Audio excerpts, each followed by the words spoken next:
وہ ایک بچہ آیا نا اپنی ماں کے لیے لباس لینے کے لیے، اور پہلے وہ گیا اپنے چچا کے پاس.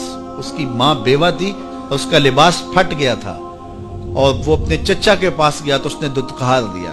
ماں نے اس کو روکا تھا بیٹا نہ جانا، لیکن اس نے کہا کہ تیرے بدن کے اوپر جو لباس ہے وہ بھی پھٹ گیا اور جگہ جگہ سے جسم جھلک رہا ہے، تو میں اپنے چچا سے آپ کے لیے لباس لے کے آتا ہوں. پھر جو رویہ اس نے اختیار کیا تو واپس روتا ہوا آ رہا تھا، تو کسی نے راستے نے پوچھا کہ کیا ماجرا ہوا.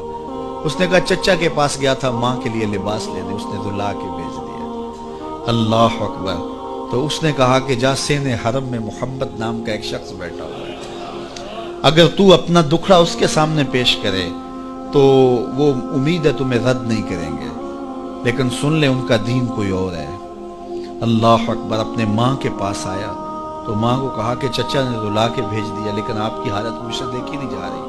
بچہ ابھی شعور کی منزلوں میں قدم رکھ رہا تھا، پہلے بہت چھوٹا تھا، اب اس کے اندر ایک جذبات تھے بچے کے اندر. تو ماں نے کہا کہ بیٹا نہیں ان کے پاس نہیں جانا، سنا ہے کہ جو ان سے ملے دین دھرم چھین لیتے ہیں اس کا. اللہ اکبر.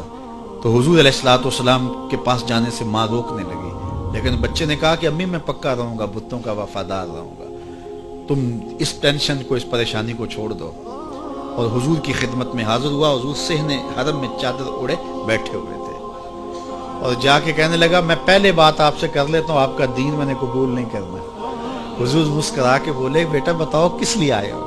کہا میری ماں بے لباس ہے، میں آپ سے لباس لینے آیا ہوں. حضور نے چادر رحمت اتار کے اس کے کندھوں پہ ڈالی. اللہ اکبر. وہ واپس آ گیا اور ماں پر حضور کی چادر اڑائی. اللہ اکبر. اور ماں نے کہا کہ بیٹے اس نے اپنا دین تو نہیں تجھے دیا؟ کہا نہ میں نے پہلے کہہ دیا تھا تیرے دین نہیں مانوں گا. ماں کہنے لگی پتر اس کا دین ماننا چاہیے، یہ جس نے رحمت کی چادر ہمارے سر پہ تار دی. اللہ اکبر. تیری تک کے ادامہ میں مرید ہو گئے. اس بوڑھی عورت کا قصہ بھی آپ نہیں بھول سکتے، جو گھر کا سامان باندھ کے اپنے دروازے پہ بیٹھی ہوئی تھی، اور اس نے سنا تھا مکے میں ایک جادوگر آیا ہے جسے ملتا ہے اس کا دین چھین لیتا ہے. کہیں ایسا نہ ہو کہ کہیں اس سے ملاقات ہو جائے اور وہ دین ہی میرا چھین لے، مجھے شہر چھوڑ دینا چاہیے. گھر کے تھڑے کے اوپر سامان باندھ کے بیٹھی ہے. حضور بھی گزرے تو اس نے دیکھا تو کہا بھتیجے یہ سامان میرے سر پہ رکھ دے. حضور نے سامان اٹھایا، دیکھا تو بوجھل تھا، وزنی تھا، اور بڑھیا کو دیکھا تو کمزور تھی. تو کہا کہ بڑھیا اگر چاہو تو جہاں چاہتی ہو میں خود نہ چھوڑا. اس نے کہا اس سے بڑی مہربانی کیا ہوگی؟ حضور نے سامان اٹھایا ہوا ہے اور بڑھیا سے باتیں بھی کرتے جا رہے ہیں. تو بڑھیا کو کہا کیوں جا رہی ہے؟ اس نے کہا کہ سنا ہے یہاں ایک جادوگر ہے جو لوگوں کا دھرم لوٹ لیتا ہے، لوگوں کا دین لوٹ لیتا ہے. میں نے ساری زندگی بتوں سے وفا کی، میرے آباء و اجداد نے بتوں سے وفا کی ہے، میں چاہتی ہوں دین اجداد ہاتھ سے چھوٹ نہ جائے، آخر اس شہر میں رہتی ہوں کہیں مل نہ جائے. خیر حضور نے کچھ نہیں کہا، اس کا سامان نہیں پھینک دیا کہ ٹھیک ہے تم پھر جاؤ.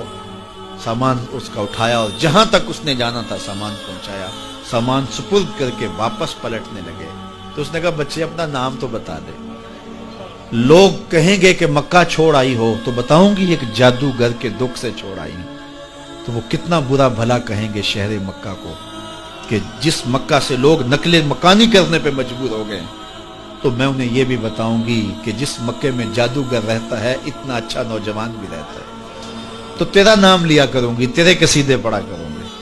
تو حضور علیہ السلام مسکرا پڑے. کہا بڑھیا جس جادوگر سے بھاگ کے آئی ہے وہ تیرے سامنے کھڑا ہے. اس نے کہا سچ سے آپ ہی محمد ہیں؟ حضور نے فرمایا نام میرا یہی ہے. تو اس نے کہا پھر آپ کا جادو میرے پہ چل گیا ہے.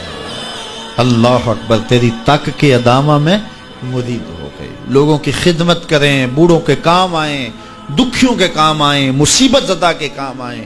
حضور یتیم ہو کے یتیم پرور تھے، لاچاروں کی مدد کرتے، لوگوں کے گھروں میں پانی بھر کے دے دیتے، اور دکھیوں کے کام آ جاتے اور مصیبت زدوں کے کام آ جاتے.